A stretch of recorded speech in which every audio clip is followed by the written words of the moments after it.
Hello everyone, आप सभी लोगों का एक बार फिर से आपके अपने YouTube channel massive skill mechanical में स्वागत है।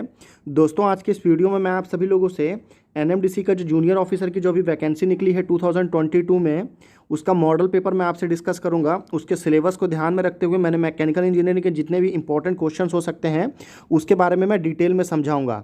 तो ठीक है, आज की इस वीडियो में बेसिकली जो हम एनएमडीसी का सिलेबस में कवर करेंगे। तो चलिए देखते हैं हमारा पहला क्वेश्चन क्या है। तो देखिए, सबसे पहले मैं बता दूं कि इस पूरे वीडियो में मैं सिर्फ और सिर्फ आपसे वेल्डिंग टॉपिक डिस्कस करूंगा। वेल्डिंग से एग्जाम में क्वेश्चन जरूर आते हैं, पिछले एग्जाम में भी क्वेश्चन आया था और इस एग्जाम में भी आने के पूरे चांसेस हैं। तो देखिए, हमारा पहला क्वेश्चन क्या है कि in arc welding temperature of the following order में बी जनरेटेड। आर्क वेल्डिंग में आपका टेम्परेचर कितना जनरेट होता है? 1000 degree centigrade, 1500 degree centigrade, 5500 degree centigrade या फिर आपका 8000 डिग्री सेंटीग्रेड। तो देखिए, बेसिकली जो आपका आर्क वेल्डिंग होता है उसमें जो टेम्परेचर जनरेट होता है वो होता है 5500 डिग्री सेंटीग्रेड। तो option number C correct answer होगा। अभी आर्क वेल्डिंग कैसा होता है? तो देखिए, ये आपका आर्क वेल्डिंग है, ये पूरा आर्क वेल्डिंग का सिस्टम है। इसमें आपका इलेक्ट्रोड होल्डर होता है, ये आपका वर्क पीस है जिसको आपको वेल्डिंग करना है। ये आपका वेल्डिंग हो रहा है, इसको हमको इलेक्ट्रोड रॉड बोलते हैं। ये आपका बेसिकली पूरा वेल्डिंग मशीन है और बीच में आपका ये केबल्स रहता है जो कि कनेक्ट करता है। एक आपका पॉजिटिव रहता है, एक आपका नेगेटिव रहता है।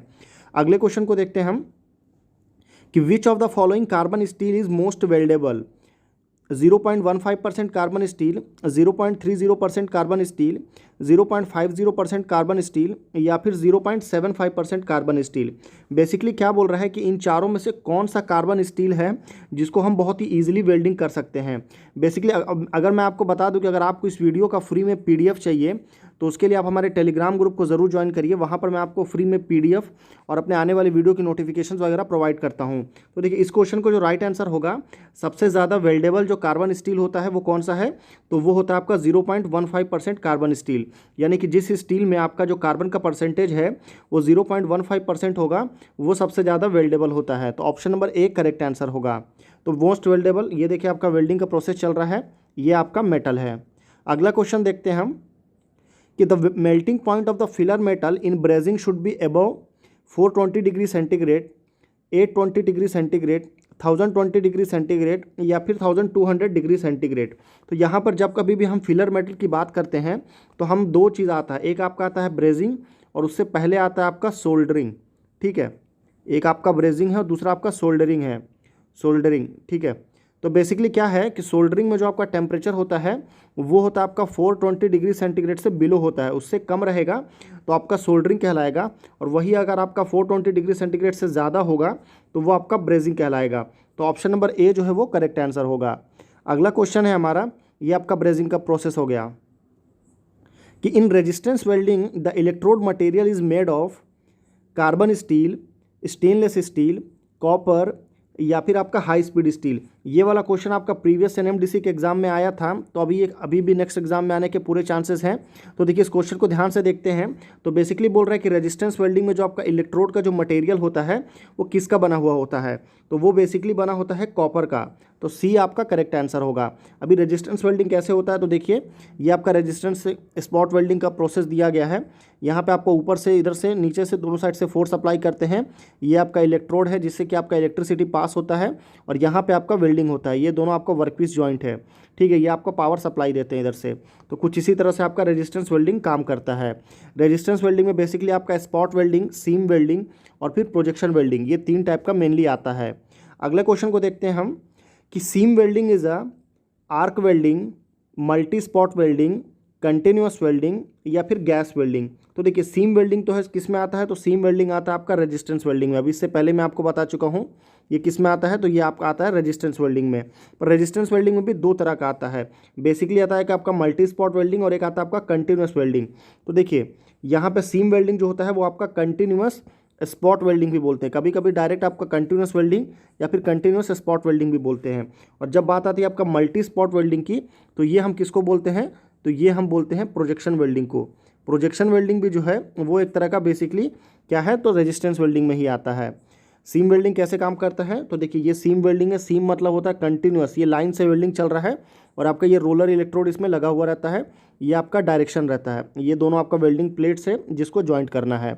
अगला क्वेश्चन देखते हैं कि the following welding process use consumable electrodes, TIG welding, MIG welding, thermit welding या फिर गैस वेल्डिंग। तो देखिए यहाँ पे क्या बोल रहा है कि कंज्यूमेबल इलेक्ट्रोड जो है वो कौन से वेल्डिंग प्रोसेस में यूज़ होता है। तो यहाँ पर एक आता है आपका टिग वेल्डिंग और एक आता है आपका मिग वेल्डिंग, यानी कि tungsten inert gas arc welding या फिर metal inert gas arc welding. तो ये आपका जो टंगस्टन इनर्ट गैस होता है ये आता है आपका नॉन कंज्यूमेबल में, ठीक है, आपका नॉन कंज्यूमेबल में आता है। और जब आपका कंज्यूमेबल की बात करेगा तो वो कौन सा है, तो वो आपका मिग वेल्डिंग है, यानी कि मेटल इनर्ट गैस वेल्डिंग। तो ये आपका मिग वेल्डिंग का प्रोसेस है, कुछ इस तरह काम करता है। यहाँ पे आपका आर्किंग के लिए गैस प्रोवाइड किया जाता है। आपका ये मोल्टन वेल्ड स्पूल होता है, ये आपका बेस मटेरियल है और ये आपका पावर सोर्स प्रोवाइड करता है। यहाँ पे आपका इनर्ट गैस सप्लाई होता है। अगला क्वेश्चन देखते हैं कि pre heating is essential in welding for high speed steel, stainless steel, cast iron या फिर जर्मन सिल्वर। तो सबसे पहले देखते हैं प्री हीटिंग होता क्या है। तो देखिए मान लीजिए आपका एक ये पाइप है और ये आपका दूसरा पाइप है। इन दोनों पाइप को अगर आपको यहाँ पे जॉइंट करना है तो उस पाइप को जॉइंट करने के लिए आप उसको सबसे पहले हीट प्रोवाइड करेंगे।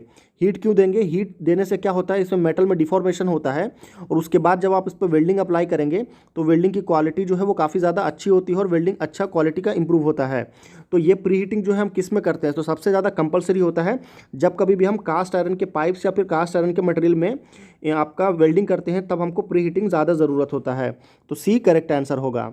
अगला क्वेश्चन देखते हैं कि the phenomena of weld decay occurs in cast iron, brass, bronze या फिर स्टेनलेस स्टील। तो देखिए वेल्ड डिके क्या होता है, तो वेल्ड डिके दरअसल एक टाइप का डिफेक्ट्स में कहलाया जाता है और ये किस में ज़्यादातर फॉर्म होता है, तो ये फॉर्म होता है आपका स्टेनलेस स्टील में। तो ऑप्शन नंबर डी जो है वो करेक्ट आंसर होगा। ये आपका वेल्ड डिके जो है कुछ इस तरह का डिफॉर्मेशन होता है, उसको हम वेल्ड डिके बोलते हैं। अगला क्वेश्चन देखते हैं कि the widest application of laser welding is, यानी कि लेज़र वेल्डिंग जो है वो सबसे ज़्यादा कहाँ पर किया जाता है, हैवी इंडस्ट्री में, स्ट्रक्चरल वर्क में, प्रोसेस इंडस्ट्री में या फिर इलेक्ट्रॉनिक इंडस्ट्री में। तो देखिए लेज़र वेल्डिंग कैसा होता है, तो देखिए ये आपका लेज़र वेल्डिंग मशीन है और यहाँ से जो है आपका लेज़र प्रोवाइड किया जाता है और ये लेज़र जो है आपका यहाँ पे वेल्डिंग का काम चलता है, यहाँ पे वेल्डिंग जॉइंट होता है और ये बेसिकली सबसे ज़्यादा आपका इलेक्ट्रॉनिक इंडस्ट्री में काम करता है। तो ऑप्शन नंबर डी जो है वो करेक्ट आंसर होगा। वाइडेस्ट एप्लीकेशन जो है आपका लेज़र वेल्डिंग का इलेक्ट्रॉनिक इंडस्ट्री है। अगला क्वेश्चन देखते हैं कि in arc welding operation the current value is decided by the thickness of plate, length of the welded portion, voltage across the arc या साइज ऑफ द इलेक्ट्रोड। तो basically जो बोल रहा है कि आपका जो आर्क वेल्डिंग होता है, ये आर्क वेल्डिंग चल रहा है, आर्क वेल्डिंग में जो आपका करंट होता है वो कैसे डिसाइड होता है कि करंट आपका कब करंट हाई रहना चाहिए या कब करंट आपका लो रहना चाहिए। तो आर्क वेल्डिंग में जो करंट का जो वैल्यू है वो डिसाइड होता है आपका इलेक्ट्रोड के साइज़ पे। तो आपका डी जो है वो करेक्ट आंसर होगा। तो डी करेक्ट आंसर होगा, size of electrode.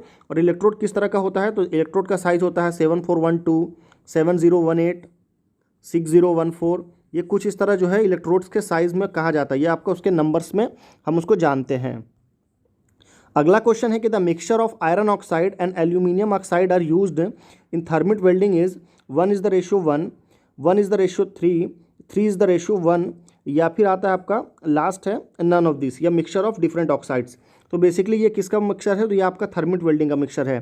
Thermite welding किससे मिलकर बनता है, तो ये आपका आयरन ऑक्साइड और एल्यूमिनियम ऑक्साइड से बनता है।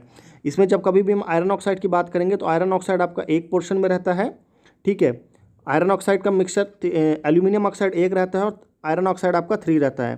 तो यहाँ पे क्या बोला है, iron oxide and aluminium oxide. तो आयरन ऑक्साइड आपका 3 रहता है तो 3 पहले यहाँ आ गया, एल्यूमिनियम ऑक्साइड का एक पोर्शन रहता है, तो सी आपका करेक्ट आंसर होगा। इस तरह का क्वेश्चन घुमा के दे देता है, कभी कभी आपका एल्यूमिनियम ऑक्साइड पहले दे देगा Al2O3, ठीक है, उसके बाद में आपका आयरन ऑक्साइड दे देगा। तो इसका कॉम्बिनेशन भी घुमा देता है, तो आपको सीधा रट के नहीं जाना है कि 3:1 या 1:3। आपको ये याद रखना है कि आयरन ऑक्साइड जो होता है वो आपका 3 रहता है, एल्यूमिनियम ऑक्साइड जो है उसका रेशियो में आपका 1 रहता है। तो जब आप इसको इस तरीके से याद करेंगे तो आपको ये याद करने की ज़रूरत नहीं पड़ेगी। अगला क्वेश्चन देखते हैं, ये आपका क्या है, तो बेसिकली ये आपका थर्मिट वेल्डिंग के लिए बनाया गया है और इसका काम कहाँ पर आता है, तो आपका स्ट्रक्चरल रेल सेक्शन के लिए हम ज़्यादातर थर्मिट वेल्डिंग का यूज़ करते हैं। अगला क्वेश्चन है हमारा कि voltage used in resistance welding is 1 volt, 10 volt, 100 volt या फिर 1000 वोल्ट। तो बेसिकली जो आपका रेजिस्टेंस वेल्डिंग होता है, स्पॉट वेल्डिंग हो गया, सीम वेल्डिंग हो गया, प्रोजेक्शन वेल्डिंग, कोई भी वेल्डिंग, उसमें आपका वोल्टेज कितना होता है, ठीक है, उसमें आपका वोल्टेज कितना होता है, तो उसमें वोल्टेज होता है आपका 10 वोल्ट।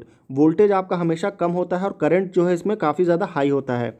एक चीज़ याद रखना है, वोल्टेज आपका लो रहेगा और करंट जो है आपका वो हाई रहेगा। अगला क्वेश्चन देखते हैं। अगला क्वेश्चन है कि neutral flame has 1 zone, 2 zone, 3 zone या फिर 4 जोन। तो देखिए जोन्स क्या होता है, बेसिकली सबसे पहले मैं बता दूं कि न्यूट्रल फ्लेम कौन सा है। तो ये आपका न्यूट्रल फ्लेम है। न्यूट्रल फ्लेम में क्या होगा, ऑक्सीजन और आपका जो एसिटिलीन गैस का रेशियो है वो सेम रहेगा।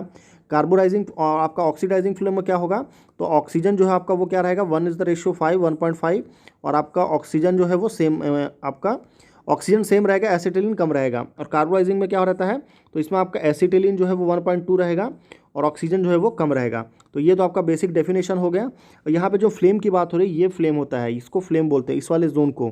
तो ये जो है आपका न्यूट्रल फ्लेम में कितना रहता है, तो न्यूट्रल फ्लेम में 2 रहता है, कार्बोराइजिंग फ्लेम में आपका 3 रहता है। तो इस क्वेश्चन का राइट आंसर होगा ऑप्शन नंबर बी। तो न्यूट्रल फ्लेम में हैज़ 2 जोन्स। अगला क्वेश्चन देखते हैं।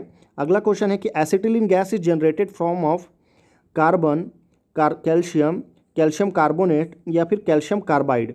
तो एसिटिलीन जो गैस होता है उसको कौन किस में रखते हैं, तो उसको हम सिलेंडर में भर करके रखते हैं, ये एसिटिलीन गैस को।